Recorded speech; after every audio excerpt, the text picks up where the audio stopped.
오늘은 별의 탄생과 핵융합이라는 주제로 이야기를 해보도록 하겠습니다. 이야기하기에 앞서서 저번 시간에 제가 지금 감기 기운이 있어서 말을 좀 횡설수설하면서 좀 잘못 얘기한 부분이 있는데 우주의 나이를 127억 년이라고 잘못 이야기를 하였는데 정정을 하자면은 우주의 나이는 137억 년입니다. 이 부분 정정을 하고요. 지금도 좀 감기 기운이 있어서 말하는 게 조금 말하는 목소리라든가 발음이 좀 부정할 수가 있는데 이 부분 좀 이해를 부탁을 드리고요. 자, 저번 시간에 했던 내용들을 다시 한번 간략히 말씀을 드리고 오늘 주제에 대해서 이야기를 진행을 하도록 하겠습니다. 자, 우주의 탄생을 이쪽이 시간축이 되고 이쪽이 크기를 나타낸다고 하면은 우주는 무의 시간에서 어떠한 원인에 의해서 폭발을 일으키듯이 팽창을 하면서 탄생이 되었다. 이것이 저번 말씀드린 인플레이션 우주이고요.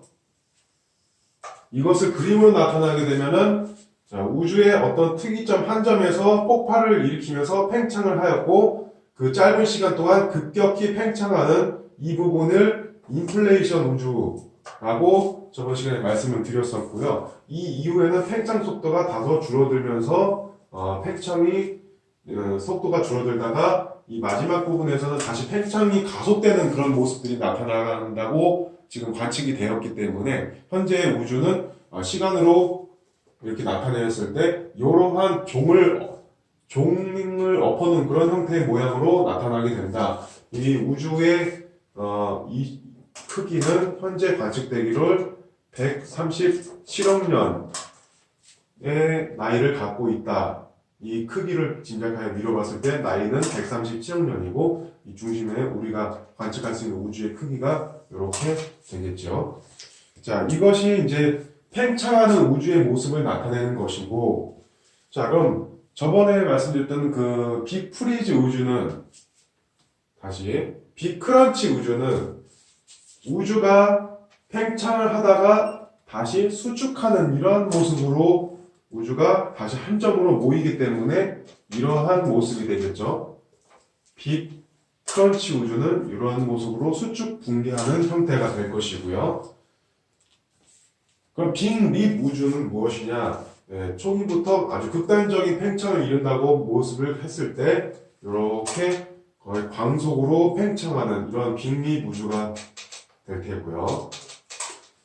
빅프리즈 우주는 여기에서 팽창을 하다가 이 어느 점에서 균형을 이루어서 끝까지 수평으로 가는 이러한 모습의 우주가 빅프리즈 우주가 될 테죠.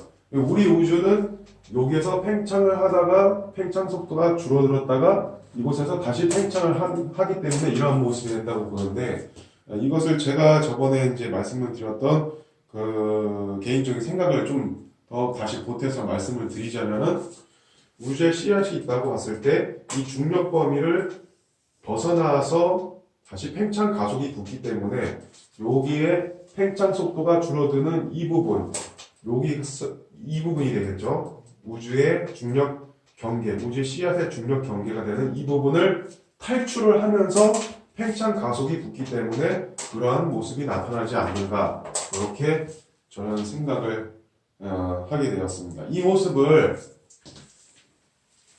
좀 이해하기 쉽게 다시 한번 설명을 드리자면은 언덕을 올라가는 자전거의 모습을 한번 떠올려 보시면 될 건데 자, 평지를 달리던 자전거가 언덕을 올라가는 모습을 생각해 봅시다.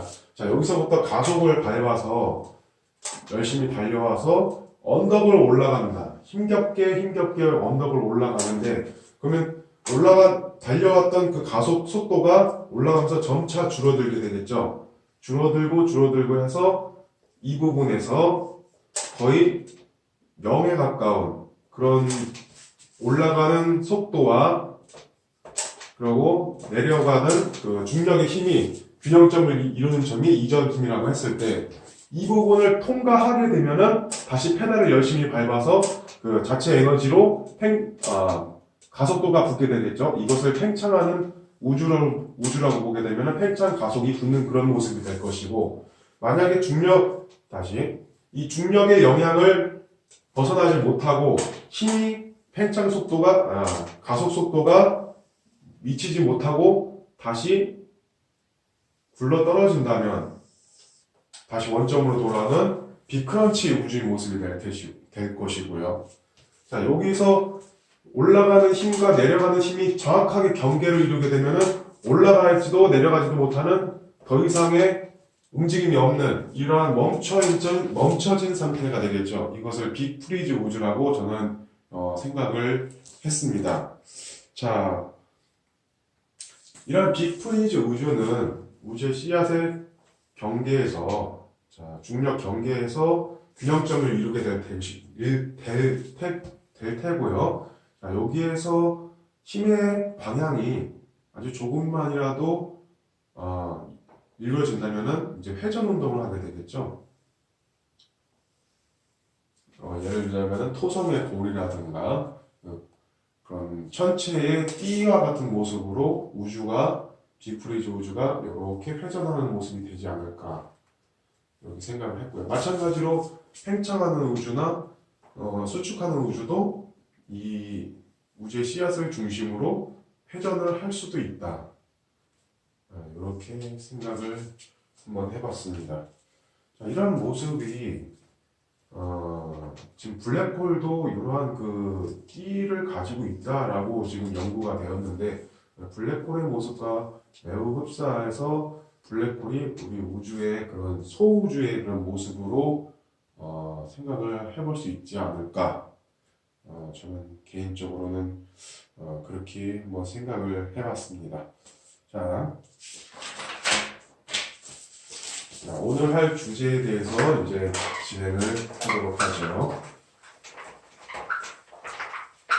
어쨌거나 이러한 빅뱅으로 인해서 우주에 물질들이 탄생을 하였는데, 저번 시간에도 얘기했듯이 쿼크의 업쿼크와 다운쿼크, 업쿼크 두 개면은 다운쿼크 하나와 양성자를 이루게 되고요. 다운쿼크 두 개와 업쿼크 한 개면은 중성자가 된다고 말씀드렸죠. 이거 쉽게 말하면은 양성자, 중성자 이렇게 얘기를 할 수 있고, 이것이 원자 핵을 구성하는 입자이다. 양성자, 중성자 라고 말씀을 드릴 수가 있고요. 그러니까 원소에서 전자를 제외한 이러한 양성자와 중성자의 결합 형태를 원자 핵이죠. 핵을 다른 말로 강입자라고 합니다. 강입자, 아직 물질은 아니지만 이런 입자의 결합 형태, 하드론이라고도 하고요. 하드론, 강입자 같은 말이죠. 그래서 이런 핵이 구성되기 때문에 핵이 구성되어서 이제 물질 탄생의 준비 과정을 거치게 되죠. 이것이 우주 탄생 이후 10만 분의 1초의 모습입니다. 이렇게 원자 핵이 탄생하는 순간이 우주 탄생 빅뱅 이후 10만 분의 1초가 흐르게 되면 이러한 원자 핵이 나타나게 됩니다. 이때 우주의 온도는 1조도씨가 되겠고요. 자, 그래서 100만 분의 1초 후에 1조도씨 온도상에서 이러한 강입자가 나타나게 된다. 까지 설명을 드리고요. 가장 단순한 원자 핵은 양성자 하나로만 이루어진 수소이고요. 양성자 2개, 중성자 2개로 이루어진 헬륨이 또 만들어질 수가 있죠. 자, 우주 탄생 38만 년 후를 한번 살펴봅시다. 우주 탄생 38만 년 후에는 우주의 온도는 2700도씨까지 떨어지고요.